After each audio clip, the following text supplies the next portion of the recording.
So the second question is, if Jesus had a church, what denomination would it be?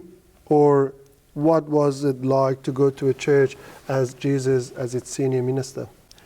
Well, it's a bit tricky. Remember when Paul gets called in Jerusalem before the elders, and he sees that the Jewish eldership was divided between the Sadducees and the Pharisees. And so he said, I'm here for the Pharisees because I believe in the resurrection. Mm-hmm. So you could argue that Jesus' denomination would be Pharisees. Okay. that would raise lots of questions. It sure would. Well, in terms of belief in the resurrection, belief in the prophets, mm-hmm. he agreed with the Pharisees more than the Sadducees. Mm. But yet in terms of legalistic hypocrisy and a failure to understand the heart of what the law was about and what the prophets were saying, he was not a Pharisee. Mm. But Judaism at the time of Jesus was not a singular entity.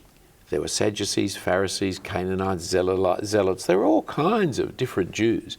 And Jesus surmounted all those. And so he didn't join any one of the denominations of his day. Mm.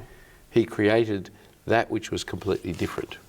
Right. So is it safe to say for many Iranian churches where have like maybe 10, 20 Christians in it, and they get to a stage that they have to call themselves something or attach to a denomination, is that okay? So they said, we don't want denominations.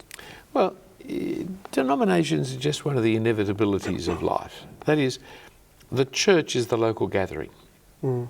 The denomination is the association of local gatherings, the association of churches.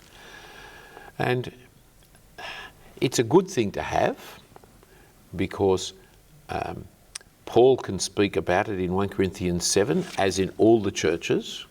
So there's a commonality of his teaching across all the churches. It's a good thing to have because the different churches can help each other, like the Philippian church sending money to Paul when he preaches in Corinth.